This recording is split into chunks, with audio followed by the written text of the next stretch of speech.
You've got to align with like-minded people who have done this, who for you, it's brand new and scary, but for them, it's Tuesday. You got to really watch your assumptions.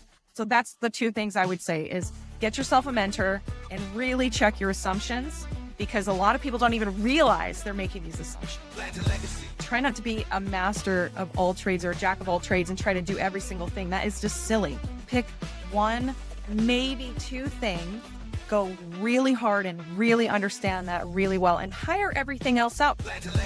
You're going to pay no matter what. If you're in development, you're going to pay no matter what. And it's a matter of how much time, money, effort, loss, sleep, blood, sweat, tears. You're going to pay in some way. You might as well hire an expert that'll do it the fastest and has the most experience and has a great portfolio of other people they can call. Action by inaction is still an action.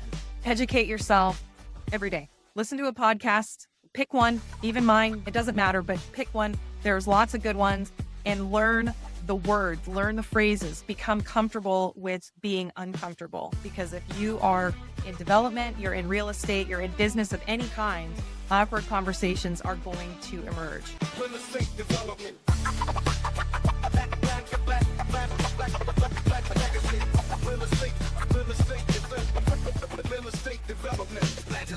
So today we've got someone on the mic who's worn more hats than a zoning board on espresso.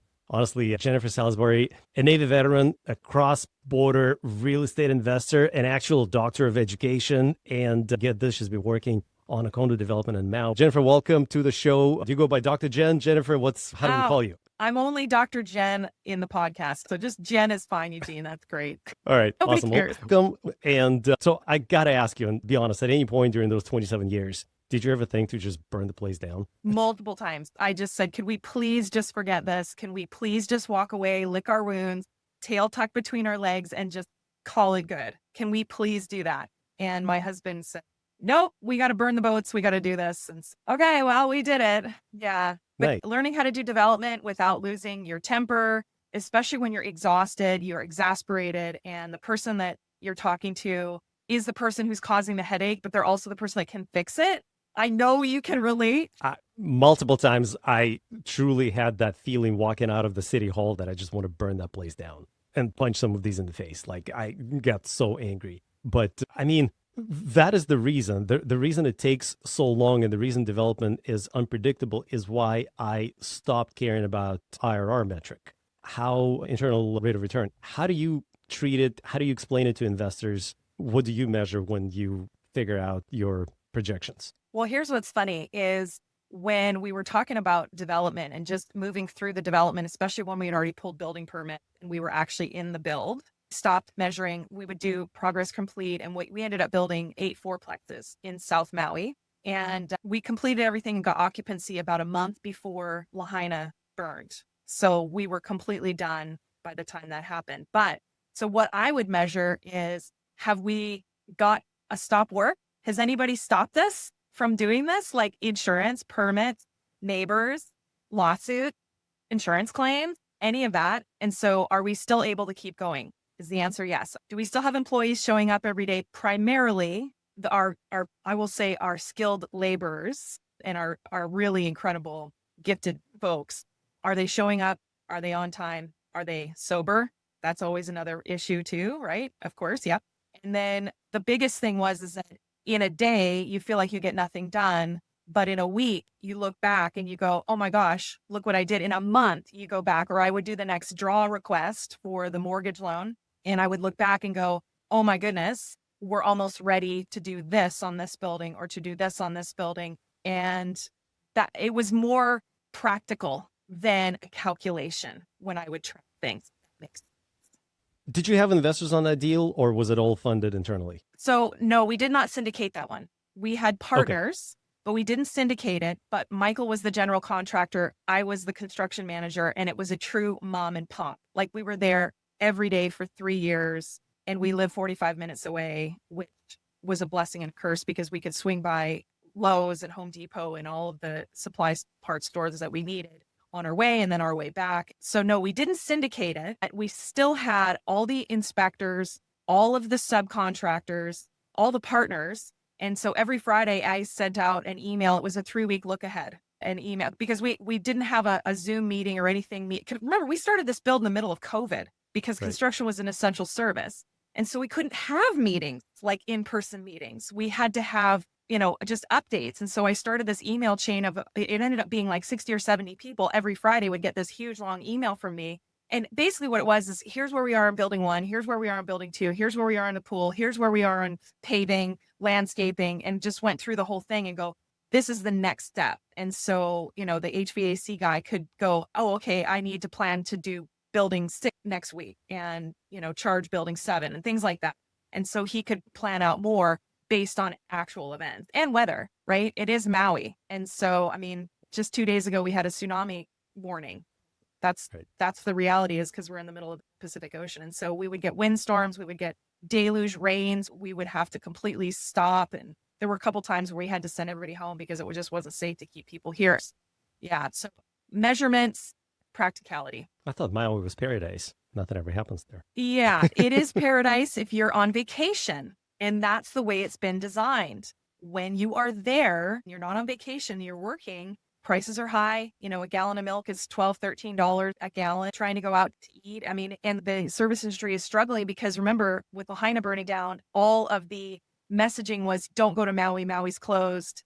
And what ended up happening was the rest of Maui was starving for customers. Nobody was going. Everybody's like, oh no, I can't go there. They told me not to go there. Oprah and The Rock told me not to go there. And all of us saw this going, oh my gosh, this is going to be an implosion. So there's been absolutely a shift in tourism. The tourists are now starting to come back and realizing that the rest of the island is thriving. We're still trying to do more, but there's worker shortages. There's all kinds of other things. Maui is paradise. It is paradise. The views are incredible. Of course. I'm often asked by the beginners when they're in the beginning of their development path is how do they finance the early stages? So they've got the land. Let's assume land is debt free. They want to go and develop it, whatever they're developing, infill house, townhomes, apartments, whatever it is. The first question is, do I need to go and raise money? Do I partner with a developer who comes in with millions of dollars? Or do I borrow? What's the first step? And the answer I usually give them is it is fairly risky to borrow against the land to go through the development cycle, partially because you don't know how long it takes. But it's also sometimes the easiest money to get. It's hard to go out and syndicate it and bring outside investors because you don't have a project yet. You don't have plans, you don't have designs, you don't have pro formas, you don't have permits. And how do you calculate your projections? Your investors want to know how long it's going to take and how much they're going to make. In the very beginning, you don't know. How do you approach that? And what advice would you give? Well, it's interesting because I'm actually doing exactly what you just said in Canada right now. We are developing 5 acres as affordable housing that's been given, but it's designed for 48 rental pads where we can put tiny homes or people can bring their own homes or their RVs or whatever and rent them long term. But how did we get into this? Basically, we had to leverage our assets in Canada. And we had a great working relationship with both our credit union and the local bank that we work with here, and had some very frank conversations of, are we financially strong enough that we can actually do this? And it's a tough lift. We're about 30% into this build, and there's been curveballs thrown at us where it's like, right now, my septic tanks are too close to somebody's well. And so we got to move our septic tanks 10 feet. Like, that's reality. Did my contractor mess it up? Was the survey off? Like, what happened? It doesn't, and at the end of the day, some days it's like, it doesn't matter what happened. We still have to fix it. And thank God we're fixing it now instead of when we have 48 people living there and the road is paved and things like that. But back to your question, how would I go to finance it? You've got to be really strategic on what is it that you're trying to build? What's the cost of the build? And your assumptions. You're saying, I'm assuming that the cost of construction today is going to be the same cost of construction when I order in 5, 6, 7 months, right? Who knows if that's actually going to be the cost of lumber, especially now we still have tariffs. You're assuming that your mortgage, your cost of money is going to be whatever percentage, and the loan points are going to be whatever percentage. Same thing with your pro forma. You're assuming that whatever you're going to do with the end result, whether it's a townhome or tiny home park or whatever it might be, you can only make a best guess based on like unit and say, okay, I think I'm going to get $800 for this pad rental based on this other place that's similar, not identical, but similar to us and the product that we're offering and the tenant avatar that's going to stay, right? And so you've got to really watch your assumptions. But everybody in the development phase, I think, they are so optimistic. They will budget for what they want it to be. So they will budget not enough time and not enough money. And it will take longer and cost more than you think. And you don't want to get to the end of that and go, okay, I didn't get enough money, because you can't rent. Even if you get to 95%, you can't rent that. If you don't have occupancy, you can't rent it, right? And so how do you actually lend to it? You've got to check your assumptions. Honestly, the best thing is, and I think you and I've talked about this before when you were on my podcast, you've got to have a mentor to help educate you in what you're actually doing. So if you're a newbie in development and you're actually going to start a new construction by yourself, you've got to align with like-minded people who have done this, who for you, it's brand new and scary, but for them, it's Tuesday. That's what you got to do. And that's exactly, if someone's new about this, it's not just about the money. It's about the experience. It's about the entire risk profile of whatever you're about to do. Remember, there's a lot of places in North America and globally that are now oversupplied. And so you've got to also assume that the demand for whatever product you're bringing on the market in whatever time is going to still be in demand or even have a higher demand. You're assuming that when you put your pro formas together. And so you've got to really check all this, because if there's a 500 unit apartment complex or townhome subdivision that's coming online now and you're trying to start developing it, you may have an absorption rate where you can go ahead and build, but your townhomes may sit there for a long time empty because they're not getting absorbed as fast because the market is oversupplied. You got to really watch your assumptions. So that's the two things I would say is get yourself a mentor and really check your assumptions, because a lot of people don't even realize they're making these assumptions. Definitely check your assumptions. I'm curious, though, when you're building a model, and the traditional approach that I've always been taught for many years is that you have to work with the data that you have today. When you're building a model, use your today's sales or rental comps, use your today construction cost assumptions, and then you can build forward-looking projections, but it has to pencil with today's dollars. Now, everybody understands that by the time you actually go to build it, it's going to be tomorrow's dollars, and by the time you deliver it, it's going to be day after tomorrow's dollars. But you have to make sure that the model works today. What I see very common that especially beginners assume is that, okay, well, here's my cost to build it today based on what my contractor said. Here's what I see the market sells at. If it's a for sale product or rents at, my model doesn't pencil because cost is more expensive than the value is. But I know the real estate appreciates. And so I'm going to assume that by the time I'm done, it's going to sell for 10% more. And if I now put 10% more, a higher price in my model today, then everything works. I'm happy. We're good. Let's move forward. Is that a right approach? I had a contractor tell me once, he says, I'm going to give you a price today. And then when you're ready to pull building permits, I'm going to give you a price then. I'm going to reprice it, right? So you can't just start, just because a deal might work, and it might work at the end, and it might work with appreciation, and it might. Remember, these are all your assumptions you're figuring out. Some of them are going to be right. Some of them are going to be really wrong. Even like with your contractor is making assumptions as well when they give you that bid. Is there a contingency in there? If there's not, you need to add at least 10%. If it's new construction, I'd add 20%, because guess what? If you get into it and you have to move something, or there's a code change or a bylaw change or something, guess what? The contractor doesn't eat that. The bill goes back to the developer. The developer has that. And so not only it's costing more money, labor, now you got to pay, you've paid somebody to do whatever it is, then you got to pay them to undo it, and then you got to pay them to redo it. You pay them 3 times. So no, you can't just add 10%. I wish it was that easy. It's not. Right. I usually say, look, if the deal pencils in today's dollars, then it's got good potential tomorrow. Obviously, you have to carry contingency. Usually a good contractor would tell you to budget, or they would budget themselves, at least a 5% escalation. At least. Increases. I mean, nobody canceled inflation. Even in the lowest inflation periods of years past, construction costs would still go up. And so carry that escalation. And then on the revenue side, always assume a reduction. Prices might stay as is, prices might go up, and if they do, great, everybody wins. But what happens when they go down? What's your contingency plan? Never forget that contingency plan. Can you refinance? Can you hold it? Can you exit without losing your money or your investors' money? That's always the key thing to watch for. You mentioned something else before when you talked about the septic being too close to the water well. Mistakes happen all the time. And when my team comes to me with a problem, I usually say this. The problem is what I need to know. How do we fix it? Who effed up? Because I need to know who's going to pay for it. Right. Is that the right approach? Or do we just assume that we as owners, developers have to take care of everything and fix all the problems ourselves and pay for them? We like to have a conversation. So first of all, when things happen, because they're always going to happen, we always give each other 90 seconds to be as mad as we want to be. That's a Tony Robbins trick, right? Be as mad as you want to be, and you cannot make a rational decision when you're mad. Like, you just can't. So be mad, throw a fit, whatever. 90 seconds are up. Tap dance on 89 seconds. 90 seconds are up. Okay, speak in fact. This happened, this happened, this happened. The fix is this. And then have a conversation with whoever effed up, whatever.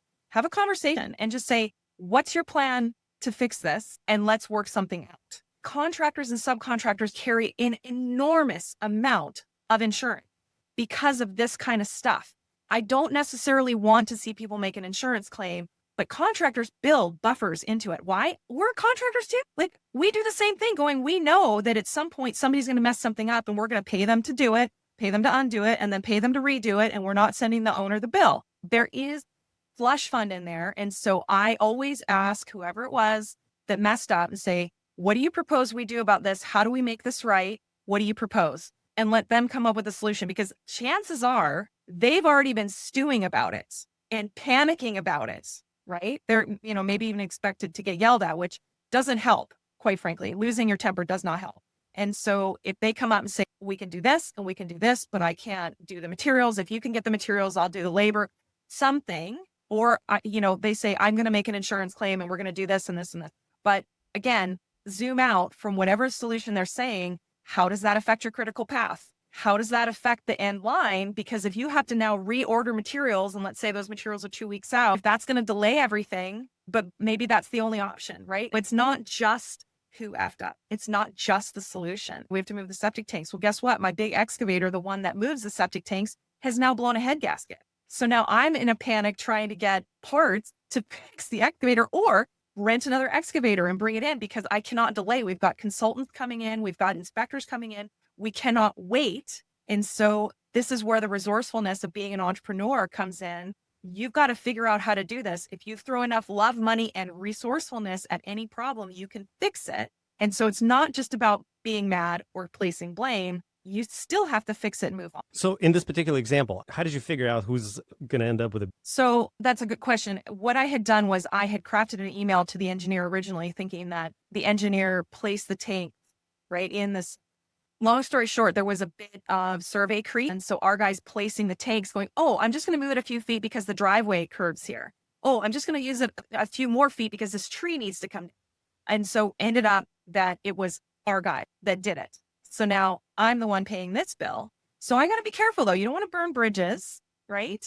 You don't want to get mad and you don't want to get snarky. But at the same time, I can say, okay, guys, what do you want to do? And I know our project manager, our contractor he called me and he owned it. He said, Jen, I did this. This is what happened. This is what it is. It wasn't the engineer. It wasn't this person. It was me. I did it. And here's what happened. Here's what we're going to do to fix it. But I need a machine that works to fix it. Right? So I have the weekend to fix it. So yeah, that's how we're fixing it. And again, I'm just thankful that it happened now, because there's still dirt on the ground. There's nobody living there. There's no finished. Literally, we could move it, all over the place because there's nothing there. Imagine in a year from now, if we'd have discovered this, or let's say the neighbor would have come up with a problem from our septic tanks, that would have been really awesome, because now I would have had a full operating tiny home park.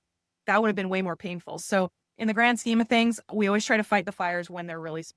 And we don't wait. Exactly. Well, and it's super important to get these things detected early and fix them early, because the longer you wait, the longer you go. Or let's say you discovered the problem and decided to bury it, not bring it up, and then an inspector caught it at the final. That's the worst, because now you have to undo a lot of the work that's been done, and it's going to cost so much money. We had a crazy example when we built townhomes, and at the final inspection, the app, like this is it. Everything's done, finished, final cleaned, like literally the final inspection. Inspector comes through, walks into the master bedroom of these townhomes, looks around and says, these windows won't work.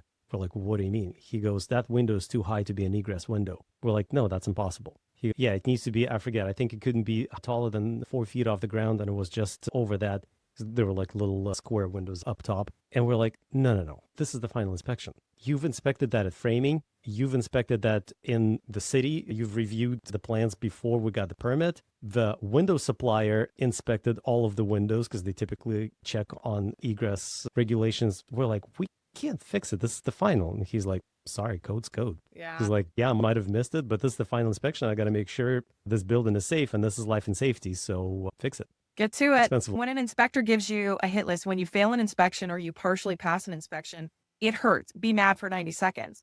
But they also give you a pathway to an approval. Like they tell you exactly what you have to do. You may not like it, Right. but you know how to get the approval now. Now, how many windows did you have to fix? Probably more than one. 4, But- one in each. But not bad. No, it definitely wasn't 400. That was a smaller project. I mean, it was complicated because the landscaping outside was all finished and we needed to bring a lift there to get there. So, landscaping had to be fixed. The lift needed to be brought back in. The siding needed to be undone, redone. So drywall, paint, new windows had to be ordered. Oh, and by the way, it's 6-week lead time to get a new window in. What And happened? Welcome to but development. exactly. But that was one of the reasons why we decided to actually shut down our construction company and focus on development. When you own your own construction company, you take on a ton of other risks that a contractor assumes. And so when you're on both sides of the equation, you have to realize that this is the risk you have to assume. And yes, you do capture a little bit of a margin there. But in my case, I decided that it's not worth my time and my money to keep that margin. I'd rather pay it to somebody else. I would much rather them have that profit to also have that headache. Eugene, that's very strategic. Deciding, pick one thing to be a specialist in. And for all your new listeners out there, try not to be a master of all trades or a jack of all trades and try to do every single thing. That is just silly. Pick one, maybe two things, go really hard and really understand that really well and hire everything else out, because let's face it, you're not going to like everything that is involved with this. Development is hard. Running permits is hard. Doing all the payables is hard. I mean, every bit of it is hard. And so if you can hire someone smarter, faster, better, cheaper than you or one of your companies, do it. All about the team. It is not about what you personally can do. It's about the team. Good choice. Definitely all about the people. Exactly. And yeah, my goal was to focus on what I know best. And I hear it all the time. I recently spoke to a developer who's working on his first project and he says, I'm going to GC it myself. Have you ever done it before? No, I haven't. God. This is going to be my. What is the reason why you want to GC it yourself? The answer was, I want to make more money. I don't want to give up that profit margin. And I said, that's the absolute wrong motivation. Correct. You can have a million other reasons, but if you're only doing it for money, that is the wrong motivation. Because if you've never done it before, you're going to pay dearly for that lesson. Build a few with a GC that you trust, and then you could try to do it yourself. Absolutely. You're going to pay no matter what. If you're in development, you're going to pay no matter what. And it's a matter of how much time, money, effort, loss, sleep, blood, sweat, tears. You're going to pay in some way. You might as well hire an expert that'll do it the fastest and has the most experience and has a great portfolio of other people they can call. If your GC is worth their weight, which they probably are if they have been experienced, they have a guy for every problem because they've encountered it. And so they know how to do it. That's what you're paying for. You're paying for speed, you're paying for experience, and you're paying for the network. It has nothing to do with money. Exactly. So shifting gears a little bit, Yeah. You've done work in the US, you've done work in Canada. How do you adapt to different geographies, different rules, regulations? Now you've got state, provinces, federal, local, municipality. How do you navigate that? What would be your advice? Let's just talk geographic areas. I'm north of Vancouver in British Columbia, but I'm also in Hawaii. Both locations are traditionally challenged. Both locations have logistic problems. And so everything costs more, everything takes more time to get where it's going, right? When we're talking permits, you've got the same layers as anyone, especially any of your listeners. So you've got your federal, your state or your provincial, your territory, wherever you are. And then you've got your regional district, parish, counties, whatever that may be, and then your municipalities. And if your municipalities have a building bylaw, most of them do, they will require a permit and then inspections. One of the things that we've done in Canada, there's a couple locations right near where we have our existing rentals in Canada that does not require building permits. Now, they still require safety inspections for health and safety, as we mentioned before. That doesn't go away. That will always be there, but there's no permit to build.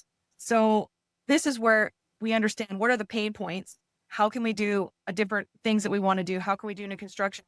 We tried to do a tiny home community in the municipality. They, quite frankly, were not interested. Their zoning and their bylaws that didn't pencil out. And to get a permit to do that would have been long, involved. The infrastructure is different. You've got to pay development cost charges, infrastructure charges, all kinds of things. And so it did not pencil out in today's dollars, which it was like, okay, so we got to change the factors. We got to change the assumption. Let's go outside the municipality. Let's go in the regional district and go, what are the changes? So the first thing I did, I happened to know the planner. And so I called her up, and I've known her for 15 years. I said, okay, here's the scenario. We want to build, we want to provide affordable housing. We want to do something like a mobile home park, RV park, something that we can provide rentals and rental pads for people to have this in-between housing. The tenant avatar is first-time renters, and then renters who are exiting after having been owners for a long time, right? So you've got people who are biologically young, people are potentially biologically older, and then you've got folks in between who are maybe only in the region for a short time, 6 months, a year, whatever it might be. But it works, right? It creates a community. And so explained this to her and said, there's several parcels we're looking at in the different areas of the regional district. And I said, what's your take on this? And she says, well, we don't have a building bylaw. And so we have areas that we can recommend and that we're trying to put density and different things and things that we'd like to see. So we can help you, but we can't endorse you. Which, think of those words, Eugene. We can help you, but we can't endorse you. It's like, in the city, it's like, no, you'll never get a permit for that. Okay, well, they're different words in that. And so that's one of the things we've done. In Hawaii, they don't have that kind of thing. Every single thing is regulated. It's layer on top of layer of different requirements for housing. There's a lot of people, quite frankly, who are bringing in homes and they're just straight up going without permits. It's so complicated, expensive, just super frustrating. And even, Lahaina fire survivors, they're still leaving. They're still leaving the island. I mean, it's absolutely astounding. I actually have 14 tiny homes on Maui right now that I could set up, but I have no land to do it. And if I had the land, could I get septic? Could I get electric? Could I get water? Right? Those are the big three. Could I get those so that we could actually have them habitable? That's always the question. And that's where the county just sort of goes radio silent. And it's like, and they know it. I mean, I talk with the mayor's office quite often, and they know we have these homes. I go, okay, this is action by inaction is still an action. So anyway, that's kind of how we do it, but it's not necessarily country based. It's location based. There are locations in the US that don't have building permits that you can do stuff like that I'm talking about. So it just depends on the level of bureaucracy of whatever you want to do. And, how long and how involved is whatever you want to build to get it. Right. So obviously it took you on one of the projects many years to push it through. And I'm assuming it all mostly had to do with the approval process and how bureaucratic it is. What would be your advice from your experience? What would be your advice for somebody who wants to develop something? Like, where do they start? Do they just walk into the city hall and introduce themselves, or do they? That's what I do. It's exactly what I do. My mom lives in San Antonio. We walked in City Hall and I said, my husband and I are contractors in Hawaii and in Canada, and we are interested in potentially buying land and providing housing here. Who can we talk to? That's exactly what anybody that's interested, go into City Hall and say, who can I talk to about developing my land, assuming they're a landowner. You'd probably have to make an appointment to meet with a planner and then just say, based on the zoning, based on this, based on all these factors, what can I do with this property from their perspective? And then the next person I would call on is your insurance agent. I would call my insurance agent and say, what would it take for me to get insurance coverage to build this? And then once it's done, to actually have the coverage. And the insurance sometimes can be the biggest battle, because the insurance is going to say, okay, if you've never been a GC before and you're trying to GC this yourself, the insurance will require the experience. You know what I'm saying? So, Right. but I would call the insurance agent next because they can be the next thing. And then I would talk next with whoever I'm banking with and just say, I had this conversation with City Hall. I had this conversation with my insurance agent. This is what we're thinking of doing. What would be a strategy, according to whether it's your credit union or your bank, whichever. And it could be, you could get a line of credit. It could be a personal loan. You could get in together with friends, family, whatever, and do it together. Or you could capital raise and syndicate it. You could hire Eugene. You could do a co-development deal on that kind of thing. But I would start at City Hall. If you're in a municipality and you require a permit, start there because you can do nothing without the permit. Right, exactly. And unfortunately, a lot of municipalities are not very friendly because, not because they're bad people, but because frankly, they're busy. It is unfortunate reality of our lives is when city gets too busy, their natural reaction is to reject. By the way, most cities never reject a permit, in quotes. They would send it back for endless amounts of revisions.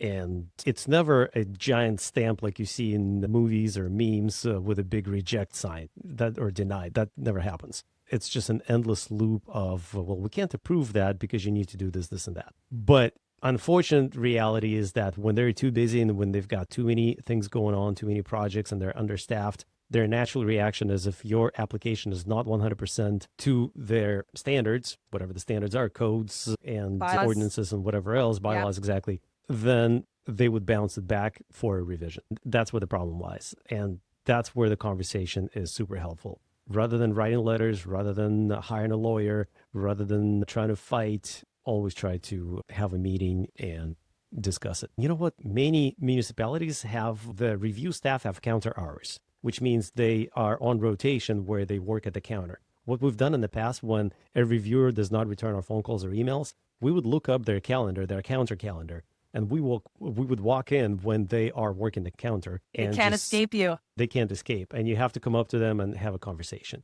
And you're not forcing them, you're not yelling at them. That never works, as you said.